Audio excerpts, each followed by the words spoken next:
You know, I'm a very curious person. I read a lot, and I wouldn't know what to do if my books were suddenly taken away from me. I have to keep my mind busy. New ideas and theories intrigue me. Science is a particular love. Real science, that is, not the politicized sort we often get shoved down our throats today. I'm particularly fascinated by quantum physics and the different theories of what reality is. And of course, I'm acutely interested in the age-old question of who are we and why are we here? Now, if you haven't asked yourself those questions by now, then maybe you should seriously consider checking to see if you have a pulse. I'm not sure I know of anyone who hasn't asked themselves those particular questions or thought along similar lines. Questions like these must surely be fundamental to our experience. There are any number of theories out there concerning what reality is, not to mention religions purporting to have the truth, many of which I've studied. This is just normal for my inquisitive mind. Some of the questions I've asked, including the two already mentioned, remain unanswered for the most part, at least in a definitive way. But this is what inquiry is all about, the journey to finding the truth, joining the dots. Along the way there are many twists and turns, dead ends even, no through roads or cul-de-sacs. For me, this all adds to the intrigue. But I feel I am getting closer to discovering what reality might be through my studies, and the findings are a little disturbing, if not worrisome, if they are true. What am I talking about? Well, the title of this series should be a clue. I realize this video might not be everyone's cup of tea.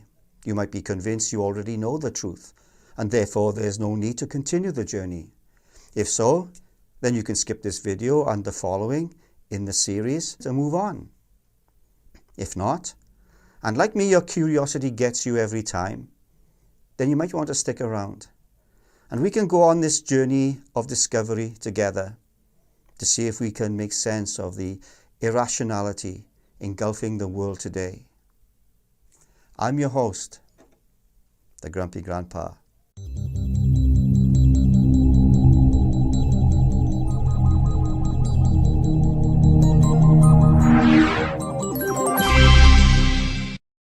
Well, hello fellow Grumpies. Welcome again to the Grumpy Grandpa channel, where we consider the many jigsaw pieces of life and try to fit them together in an effort to get a clearer picture of what drives this insane world of ours. Now, before we continue, I should warn you that all your preconceived notions of what reality is should be suspended. They will be more of a hindrance than a help. You'll also need plenty of patience. This adventure is at times complex, but the rewards are great. Now, the subject matter we are dealing with, which is, are we living on a prison planet, is so extensive I think it's going to take a number of videos to cover it adequately. How many? I don't know yet. Maybe we'll find out soon enough. So without further ado, let's dive in and get on with the journey. So are we living on a prison planet? Are we tricked into reincarnating here on Earth with our agreement time and again? Is reincarnation even a thing? What is reality and how does it work? Can we even know that? I'm not ignorant when it comes to things religious or the Bible. I even spent 2 years in Bible college. Needless to say, none of this satisfied my hunger for the truth. In the end, I felt there was nothing substantial about the teachings. Eternal punishment in a fiery hell and the doctrine of original sin especially began to make no sense to me. It's also a case of the more you read, the wider your perspective becomes. When you expand your vision and consciousness through the ingesting of information, it's difficult to remain in the bubble of religious dogma, or any other creed for that matter, be it political or philosophical. Your perceptions change. You begin to have an open mind. You become less dogmatic. Now, since the collapse of my religious convictions, I have journeyed through various stages of different belief systems, from atheism to Buddhism and so on, all leaving me with more questions than answers. Atheism just didn't work for me. Consciousness is something I'm enormously interested in, and from my studies, I don't think science has come to terms with it, at least not conventional science. It certainly hasn't answered my many fundamental questions on consciousness. I think there is ample scientific evidence out there to show that consciousness is not local to the brain, for example. But I found the mainstream isn't yet ready to embrace that, for the most part. That's the usual pattern of things in the scientific community. Scientists are generally resistant when considering new concepts and ideas that conflict with their own, until a new generation of scientists comes along and the old guard dies off, with existing paradigms dissolving with them. There are, however, an increasing number of credible scientists out there today who are making inroads in answering the question of what consciousness and reality is. One of those scientists is Dr. Rupert Sheldrake, a biologist best known for his hypothesis on morphic resonance. Now, what is that? Well, basically, it's a field of information which reverberates and exchanges data with a universal life force. This is seen in natural systems such as termite colonies and pigeons, which inherit a collective memory from previous iterations of their kind, no matter how far away they were or how long ago they existed. In other words, it transcends space and time. Sheldrake says, and I quote, "Things are as they are because they were as they were," end quote. Potentially, we now have a new understanding of how the brain stores memories and how genes are passed down through generations through this morphic resonance hypothesis. Sheldrake argues that brains are more like TV receivers than video recorders, tuning into influences from the past. Thus, memory does not necessarily need to be kept as a physical store inside the brain. I've read his excellent book called The Science Delusion. Another scientist making inroads into the question of reality is Tom Campbell, a former NASA physicist. In his own words, and I quote, "Physicists try to understand how reality works," end quote. Now, this is it in a nutshell for me, as simple as it sounds. This has been a lifelong quest which has not yet ended. Now, after decades of work in this area, Campbell came to the conclusion that we live in a simulation or a virtual reality, and consciousness is the computer. He has written a large book, or more accurately, 3 books in one, called My Big Toe. This is it. Pretty large. TOE being an acronym for Theory of Everything. Now, more on this hypothesis later in the series. Then there is Howdy Mickoski. Now, Howdy, or Howard, isn't a scientist as far as I know. But through his near-death experiences and other studies, Howdy has come to the view that our perception of reality is false and is really an illusion, a prison. And he thinks somewhat alongside beliefs such as the Gnostics and the Cathars of southern France, though there would be differences, of course. Now, among other things, these systems taught that the Old Testament God was evil. Just consider the many genocidal directives from him. And this Old Testament God is different from the loving Father Christ spoke of in the New Testament. This entity has created this reality of sorrow and pain intentionally to feed off that suffering. This being is known to the Gnostics as the Demiurge, who created the Archons, other evil entities, to maintain the system by feeding it negative energy. That's how the structure operates. Our pain and suffering, which is a very low vibrational energy, are the source of that negative force. The Archons of Gnosticism were vile, cruel monsters that ruled over the planet as well as a host of human thoughts, feelings, and actions. They help the demiurge, their lord, create the world illusion and continue to support him or it in enforcing its tyrannical reign.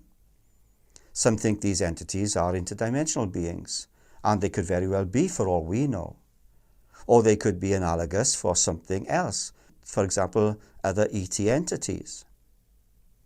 In short, we are forced to reincarnate here on earth time after time through deceit in order to suffer and produce negative energy continually, which the system relies on to function. Now, sounds crazy, right? But what if it's true? This world is a place full of suffering after all. The Buddha himself said, life is suffering. No one can deny that. Insanity seems to rule the planet. Many of our political leaders are compromised, beholden to organizations other than the people who elected them to office. Sociopaths with psychopathic propensities, caring nothing for the citizens of the world, devoid of empathy and without a conscience. Just consider how often they are caught up in one form of corruption and scandal or another, made possible because of their office. Follow the money appears to be the mantra best describing their activities. Fraud and self-serving principles seems to be what gets them up in the morning. Greed and avarice are the desires which matter most to them. And their love of draconian lockdowns and other such restrictions on our liberties, while they party it up, gets them off. Another thing to consider in this vein is, how is it that with all the potential good leaders out there, we end up with the dregs of society, as that sociopath Hillary Clinton would call them, the deplorables. Though she was referring to decent folk. Now consider that out of more than 330 million people here in the US, we end up with bumbling Biden and handicapped Harris. These people and others like them are the sludge of society, individuals with no soul. The DC swamp is aptly named. The UK Parliament is no different, or any other centre of power for that matter. Biden's breathtaking corruption is being revealed on a daily basis.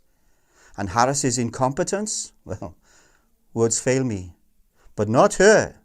Just look at some of her incoherent ramblings to get an idea of her ineptitude.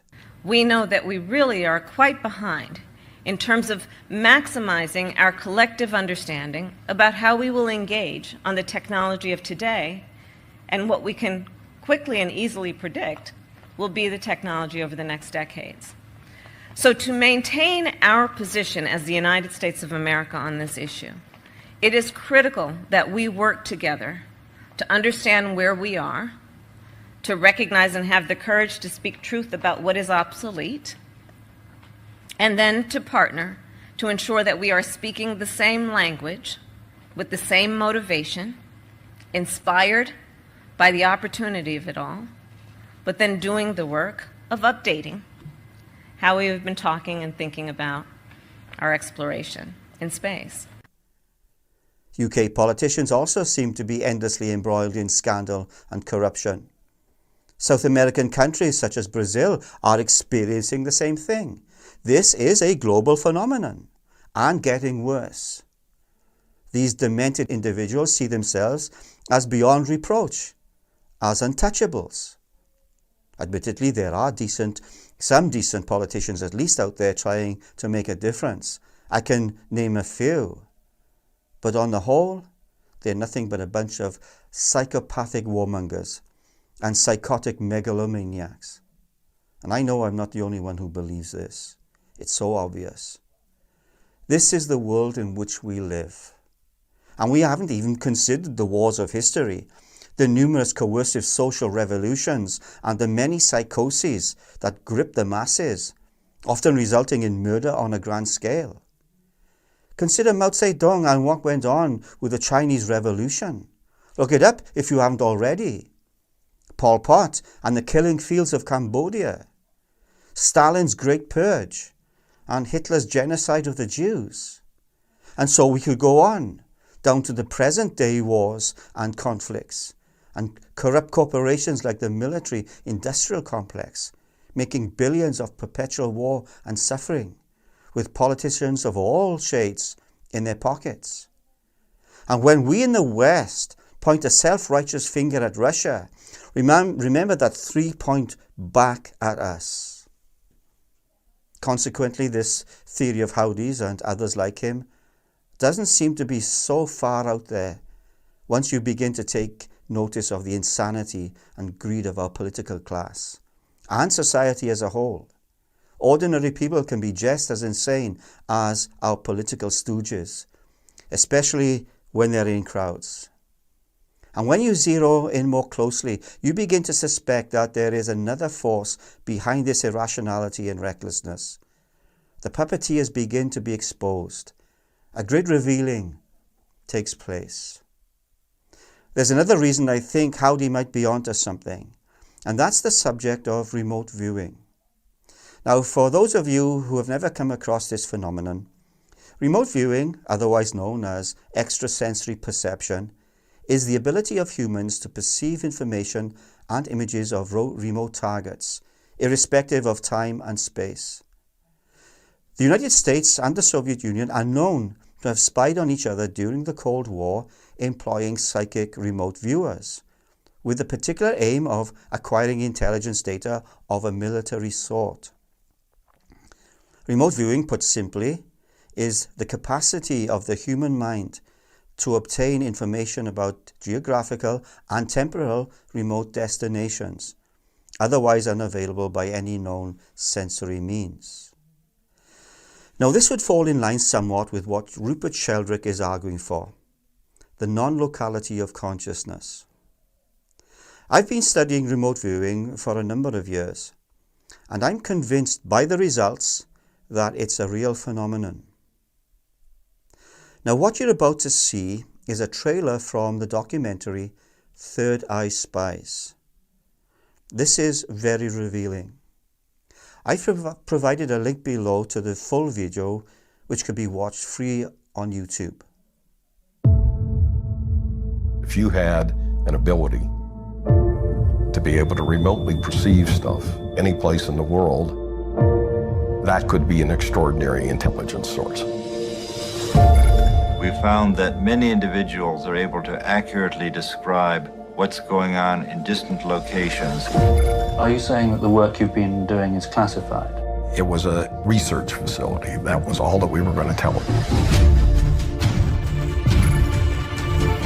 The Russians have been spending millions of dollars investigating so-called ESP. Psychic spies. Almost a psychic arms race here. Is there any real application to this? I think remote viewing has been demonstrated over the 20 years of work that's been sponsored by the government. Producing crucial and vital intelligence to the NSA, CIA, DEA, and the Secret Service. I began to feel frightened. The KGB did it, man. What's really going on here? State-sponsored assassination attempt. The CIA was lying. They wanted to kill the program. A storm brewing. This is real. I say no more secrets. Let this information out.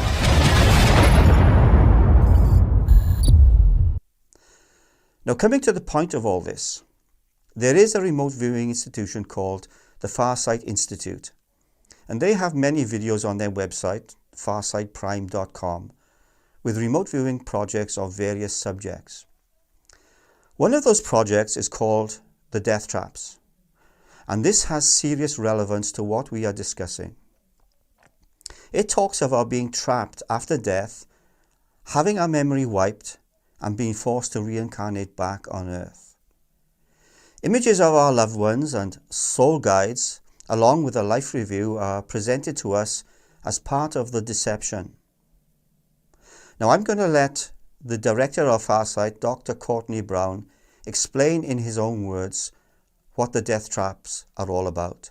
What I am about to tell you and show you is probably the most astounding thing that you may have ever been told in your entire life. Now, this guy is serious about what he is about to reveal to us.